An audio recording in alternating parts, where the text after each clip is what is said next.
Raj Electronics and Home Appliances. Loan facility available. BT news 24/7 में आपका स्वागत है। सुंथनूरे मौत की उचित जांच हो, दोषियों पर कार्रवाई हो। सुंथनूरे परिवार और स्थानीय महिलाओं की पुलिस से अपील।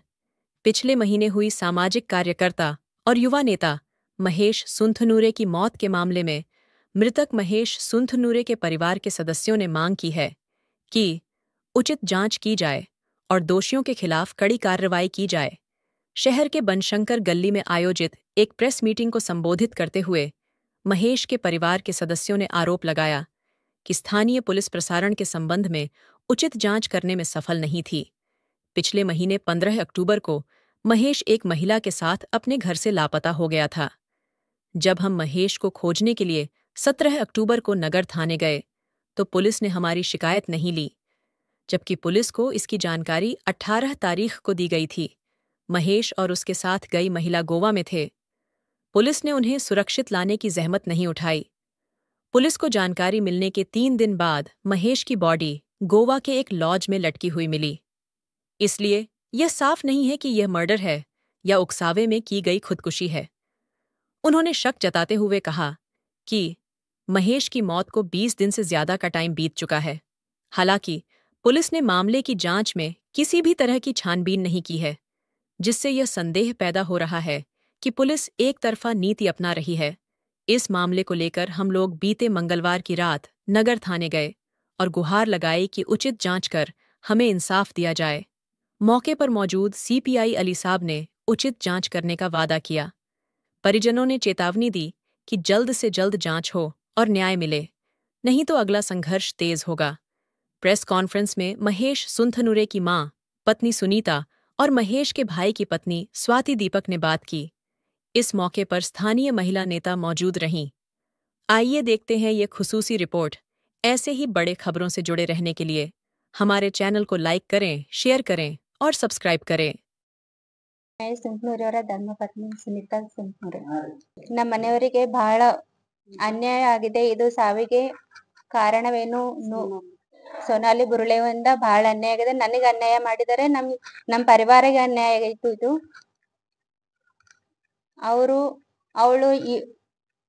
ನಮ್ಮ ಮನೆಯವರಿಗೆ ಇವ್ರು ಫೋನ್ ಮಾಡ್ತಾ ಇರ್ಲಿಲ್ಲ ಅಂದ್ರೂ ಅವ್ರ ಅತ್ತಿಯವರು ಅವ್ರ ಕಡೆಯಿಂದ ಫೋನ್ ಬಂದು ನಾನ್ ಸಾಯ್ತೀನಿ, ನೀ ಬರ್ಲಿಲ್ಲ ಅಂದ್ರೆ ನಾ ಸಾಯ್ತೀನಿ ಅಂತ ಹೇಳಿ ಮತ್ತೆ ಬ್ಲಾಕ್ ಮೇಲ್ ಮಾಡಿ ಅವಳಿಗೆ ಇವ್ರು ನನ್ನ ಮನೆಯವ್ರಿಗೆ ಕರ್ಸ್ಕೊತಿದ್ದಳು. ಅವರು ಇವಾಗ 1-2-3 ಸತಿ ಪೊಲೀಸರಿಗೆ 2 ಸತಿ ಸಿಕ್ಕರ್ನು ಅವಳ ಕಡೆಯಿಂದೇ ಫೋನ್ ಬರ್ತಿತ್ತು.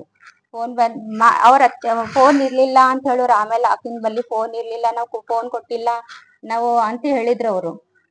ಅಂದ್ರೂ ಅವ್ರ ಕಡೆಯಿಂದ ಫೋನ್ ಅವ್ರ ಅತ್ತಿಯವ್ರು ಕೊಡ್ತಿದ್ರಂತ. ಅವ್ರ ಅತ್ತಿ ಮೇಲೆ ಸಂಶಯ ಇದೆ. ಇದೆಲ್ಲ ಕಾರಣಕ್ಕೆ ಅವ್ರ ಅತ್ತಿನ ಕಾರಣ ಅಂತ ನನ್ಗೆ ಅನಿಸ್ತಾ ಇದೆ.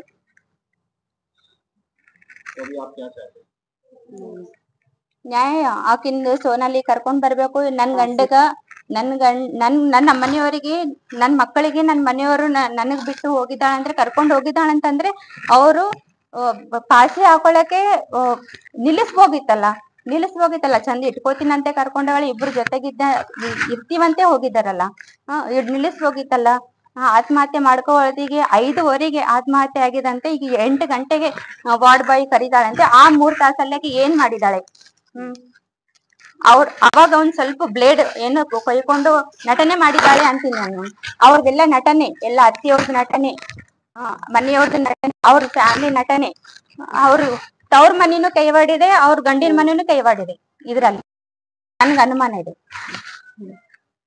ನನಗ ಸೋನಾಲಿ ಅವರಿಗೆ ಕರ್ಕೊಂಡ್ ಬಂದು ಫಾಸಿನೇ ಸಜಾ ಆಗ್ಬೇಕು. ನಮ್ಮೆಲ್ಲ ಹೆಣ್ಮಕ್ಳಿಂದ ನಾವು ಕೇಳ್ಕೊತಾ ಇದೀವಿ. ಅವ್ರ ಮನೆ ಅಂತೂ ಬಾಳಿ ಇಡ್ಬೇಕೆ ನಮ್ ಸಮಾಜದಿಂದ. ಊರಲ್ಲಿನೇ ಕರ್ಕೋಬಾರ್ದು ಅಂತ ನಮ್ಗಿದೆ. ಅವ್ರಿಗೆ ಏನಾರ ಸಜಾ ಕೊಡ್ಬೇಕು.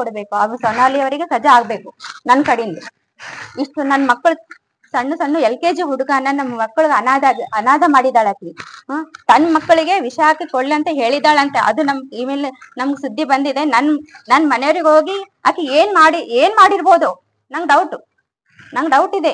ಆಕಿ ಏನ್ ಮಾಡಿರ್ಬೋದು? ಆಕಿ ಮಕ್ಕಳಿಗೆ ಹೊಟ್ಟೆಗಿಟ್ಟು ಮಕ್ಕಳಿಗೆ ವಿಷ ಹಾಕಿ ಕೊಲ್ರಿ ಅಂತ ಹೇಳೋಗಿದ್ದಾಳಂತೆ ಅಂತ ನಮಗ್ ಸುದ್ದಿ. ಅಂತಕಿ ನನ್ ಗಂಡಿಗೆ ಏನ್ ಮಾಡಿರ್ಬೋದು ನಮ್ಗೆ ಡೌಟ್. ಅದಕ್ಕೆ ಏನಾರ ಪ್ರೆಷರ್ ಮಾಡಿರ್ಬೋದು, ಅಂತ ಸಿಚುವೇಶನ್ ತಂದಿರ್ಬೋದು ಆಕಿ. ಏನ್ ಮಾಡೋಳ ನಂಗೆ ಡೌಟ್ಸ್ ರೀ. ಆಕಿ ಸಜಾ ಆಗ್ಲೇಬೇಕು. ಎಂಕ್ವೈರಿ ಮಾಡಂತ CPR ಸಾಹೇಬರಿಗೆ ನಮ್ ಕಳಕಳಿಯಿಂದ ವಿನಂತಿ.